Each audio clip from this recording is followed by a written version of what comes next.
Greetings, greetings, greetings, greetings. Right, so the theme of this video is I'm going to talk about what I've learned and continue to learn from planning, or rather than planning, actually taking the time of preparation before getting into something, specifically more to do with sales. And then I'll talk about exactly what I mean by that and how I have started implementing this. So one way I realized that I can come across as someone a bit more trustworthy and, you know, just build a bit more of a relationship with somebody, especially over the phone when you've never spoken to them. It's your first time even being introduced to this company, the first time hearing your voice. Everyone's guards up, especially when they get a call out of the middle of nowhere from an unknown number. So I realized that if you can just go in knowing a few things personally about a person or even about the business itself, as opposed to going in trying to introduce yourself and sell something, you know, just taking that time to understand who they are, what they do, why they do it, and then touching on that first before you even start to try and make your point or sell whatever you're trying to sell. It just seems to make a huge difference, and that's something that I've been implementing recently as of the last week, and it is, I realize it fucking works, excuse my language. So the reason I'm making this video, first of all, I'll just be completely transparent, as I'll try and be in all my videos, is for a few reasons. One, I want to get better at speaking to the camera, just speaking in general. So being able to clearly and smoothly transfer my thoughts to my words and explain it in a way that makes sense. Because that's something I never used to be good with. I'm not as good as I would like to be, however, I'm getting a lot better at it. And these sort of things help. So speaking to the camera helps. The second point I'm doing it is because I want to track exactly what I've learned along the way. I want to compare that to how I am further down the line. And then, you know, as a little side note, if anyone watches this, if exactly what I mean. If anyone watches this, I'm not even going to cut that out. If anyone watches this video, they'll may be able to get something from it.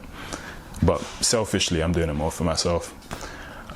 So what I started doing, and this is in one particular case in which I found that I should have been doing this the whole time, was, I'm not going to say exactly who, but I reached out to a company, you know, sort of outbound, cold, and I proposed my service and what I would be able to offer them and do for them in exchange for a bit of feedback on how I went about doing it. So let's just say I'm doing something on their behalf, and whereas someone else who was doing this, you know, a business a little bit further down the line would get paid for it, all I was asking for it in exchange was essentially a testimonial and feedback, so that the next time I do it, I'm more streamlined, I'm more efficient, and I'm a better salesperson for it, or a better entrepreneur for it.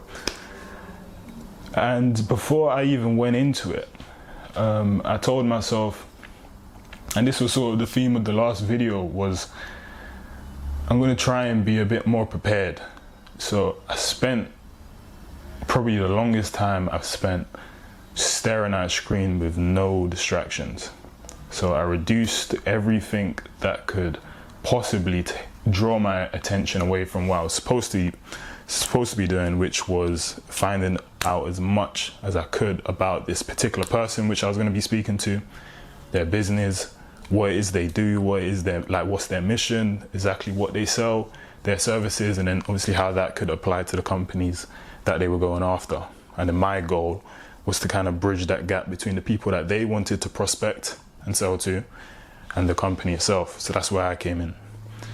And just from taking that little bit of extra time to understand who I was speaking to and learn all about the services and products and everything I just talked about, it seemed to appear that I was a lot smarter than I was, and it kind of threw me off as well, because it's like now I know what I'm talking about.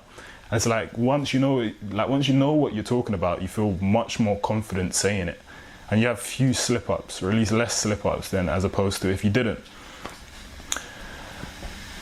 I would say it wasn't easy.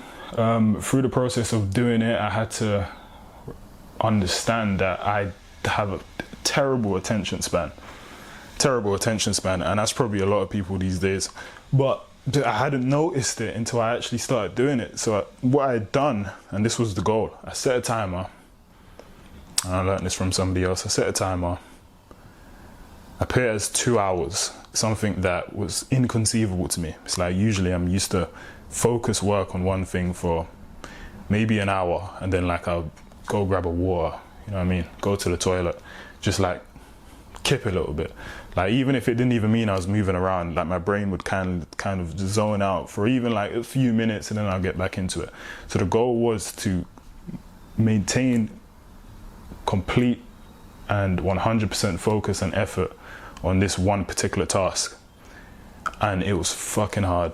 It was hard. So that was last week. So each day I've just been increasing that time limit. So it's gone from 2 hours, then I went from 2 hours to 2 hours 15. It might sound like a small increment, but that 15 minutes, like you start to feel it. You start looking at the clock thinking like half an hour's gone by, and you realize it's only been 5 minutes. And I didn't anticipate that whatsoever. So it's kind of good, it's freeing in a way, because it's like you have much more time than you think you have, especially when there's nothing else taking that time from you. And two, you realize that, well, I've realized that my attention span is getting a lot better. And then my focus and complete undisturbed attention to one particular thing is getting a lot better, and it compounds onto itself as well, because once you start doing it and you get better at it, you want to do it more. So I'm sort of like setting it as a little challenge. So the aim is to try and get to like 5 hours consistent work, focus on one particular thing. Obviously it's hard staring at a screen with the sort of work I'm doing, but it definitely pays off. So that little bit of extra preparation went a long way, compounded far onto itself, and further than I could have even anticipated. And that's the theme of this video. It's to take that little bit of extra time when you're speaking to people, Josiah, speaking to myself here in sales. It's more of a reminder, because I know I will forget. Take that bit of extra time, understand who you're speaking to, understand exactly what it is that they would want from the conversation, and try your hardest to deliver that. And the only way you can do that is through preparation. And however long you think it's going to take to do it, just add an extra hour onto it. You know what I mean? It will pay off. So if you learn anything from this video, let that be it. Cool. The reason I've got this on my head, by the way, is because my trim is abysmal. I'm in that phase right now in my life where I really don't really care about the look side of things, which is probably not good, especially because of the profession I'm going after. But let's just say the trim will come soon.